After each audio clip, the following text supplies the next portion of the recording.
Assalamualaikum warahmatullahi wabarakatuh. Nama saya Nikma Nadila. Video ini untuk memenuhi tugas UAS fikih saya. Saya akan sedikit menjelaskan tentang dua materi. Yang pertama adalah tentang kurban dan yang kedua adalah tentang makanan halal dan haram. Penjelasan yang pertama. Kurban. Kurban berasal dari bahasa Arab, berasal dari kata kurban yang artinya dekat. Kurban dalam Islam disebut juga dengan al-udhiyah dan ad-dahiyah, yang berarti binatang sembelihan seperti unta, sapi atau kerbau dan kambing yang disembelih pada saat hari raya Idul Adha atau hari-hari tasyrik sebagai bentuk taqarrub atau mendekatkan diri kepada Allah Subhanahu wa taala.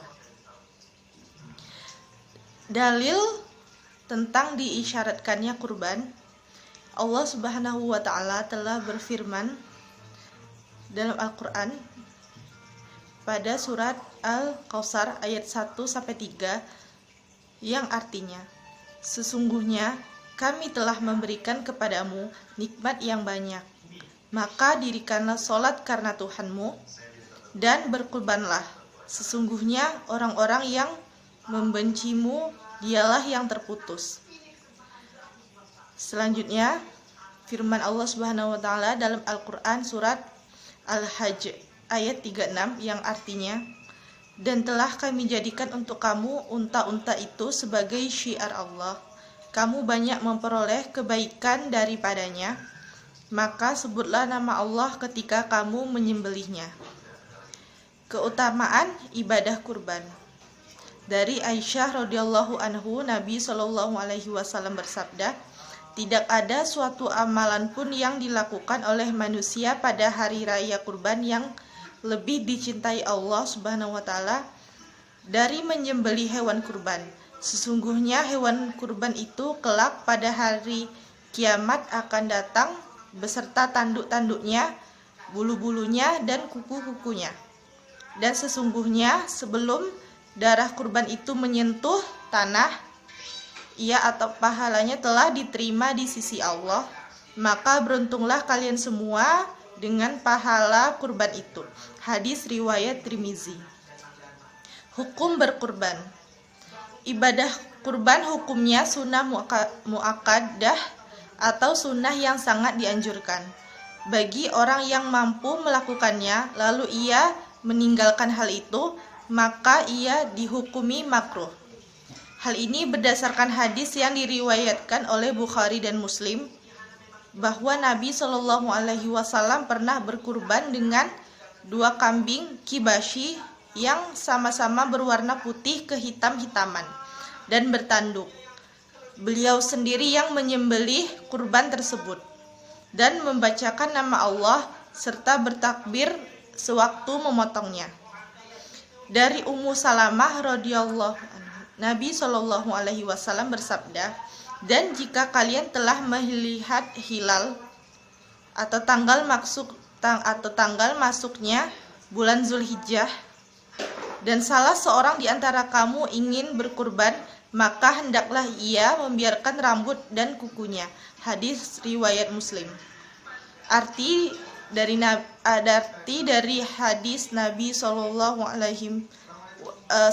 alaihi wasallam tersebut adalah ingin berkorban adalah dalil bahwa ibadah kurban ini sunnah bukan wajib.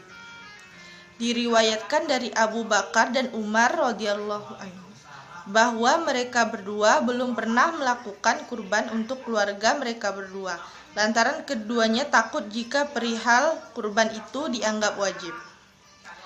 Syarat-syarat kurban. Mayoritas ulama mengatakan bahwa ibadah kurban hukumnya sunnah muakkadah. Sementara itu, mazhab Hanafi menyatakan bahwa kurban diwajibkan bagi orang yang mampu. Terlepas dari pandangan yang sedikit berbeda, kurban memiliki banyak manfaat kebaikan.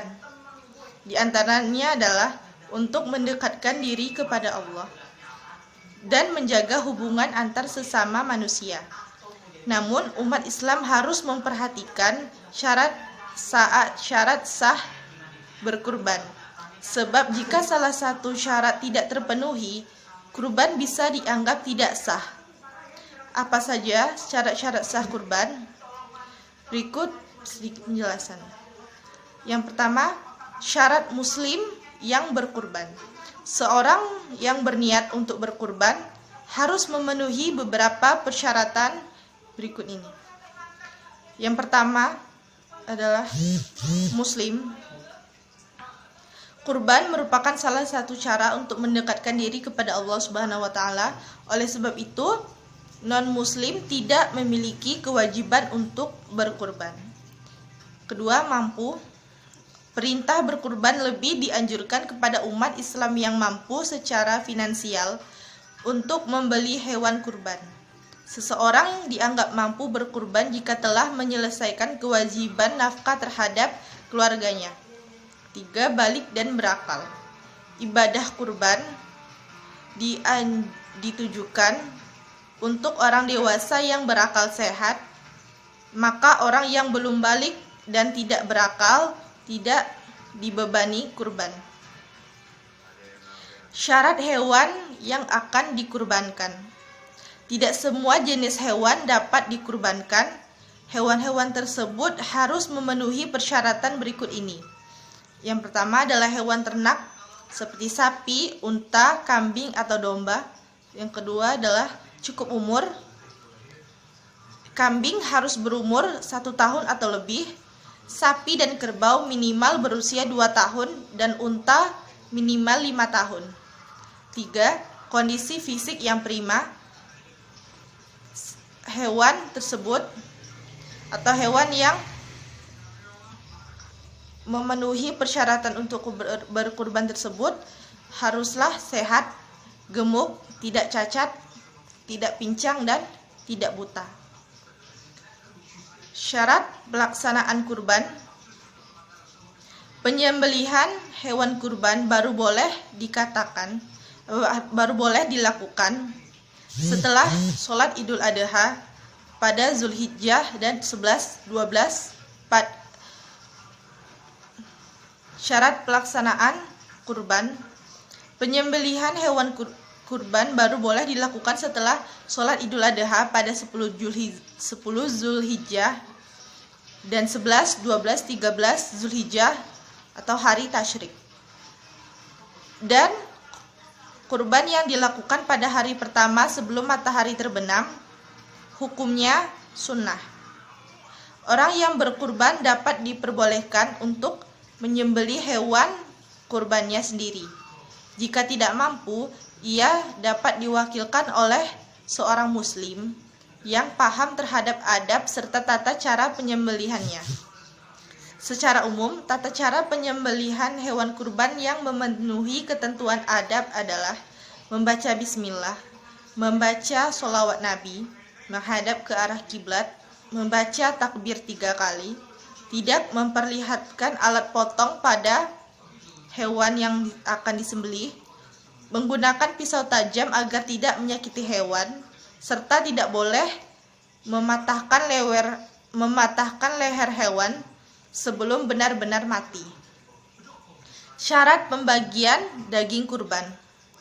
Hewan kurban yang telah disembelih hendaknya segera dibagikan kepada sahibul kurban atau orang yang berkurban dan fakir miskin. Menurut pandangan sebagian besar ulama yang didasarkan pada hadis, pembagiannya adalah sebagai berikut. Yang pertama, 1/3 untuk orang yang berkurban. Selanjutnya, bagian 1/3 untuk sedekah dan 1/3 untuk dihadiahkan. Ulama Syafi'iyah berpendapat bahwa kurban yang diterima orang miskin berstatus tanlik atau hak kepemilikan secara penuh. Sehingga kurban yang diterima bisa dikonsumsi sendiri, dijual, disedekahkan, dan lain sebagainya. Sementara itu, kurban yang diterima orang kaya bukan menjadi hak milik secara utuh. Ia hanya diperbolehkan menerima kurban untuk alokasi yang bersifat konsumtif, sehingga tidak boleh dijual. Hikmah dari berkurban. Hikmah kurban. Dalam pelaksanaannya, ibadah kurban juga memiliki hikmah tersendiri yang bisa kita. Yang pertama adalah mengenang ketaatan Nabi Ibrahim alaihissalam. Yang kedua, meraih ketakwaan. Yang ketiga, sebagai syiar Islam. Keempat, lebih baik dibanding sedekah senilai hewan kurban. Yang kelima, bentuk ketaatan. Dan yang terakhir adalah membahagiakan kaum duafa. Sekian sedikit penjelasan dari saya tentang kurban. Mohon maaf apabila terdapat kesalahan. Insya Allah selanjutnya di video selanjutnya saya akan sedikit menjelaskan tentang materi makanan halal dan haram. Wassalamualaikum warahmatullahi wabarakatuh. Assalamualaikum warahmatullahi wabarakatuh. Kali ini saya akan sedikit menjelaskan tentang materi makanan halal dan haram.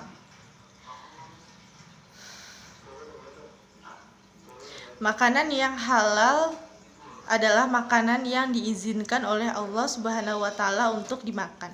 Sedangkan minuman yang halal adalah semua jenis minuman yang terbuat dari bahan-bahan yang dihalalkan, walaupun bahan dasarnya adalah air seperti kopi, teh, es, jus, dan lain-lain.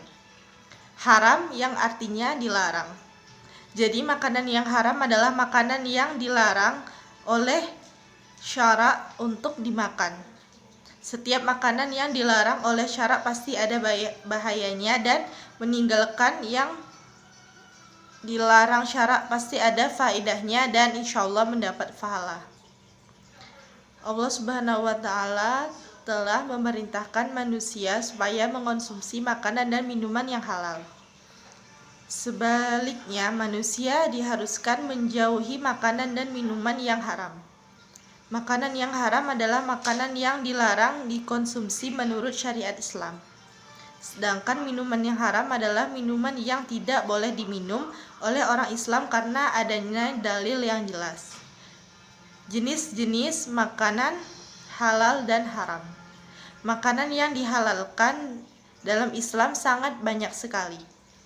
Berbagai macam makanan, mulai dari yang dihasilkan dari tumbuhan ataupun dari hasil ternak, dalam Al-Quran telah dijelaskan oleh Allah Subhanahu wa Ta'ala dalam surat Al-Baqarah ayat 168 yang artinya, wahai manusia, makanlah dari makanan yang halal dan baik yang terdapat di bumi, dan jangan kamu mengikuti langkah-langkah syaitan, sungguh syaitan itu musuh yang nyata bagimu.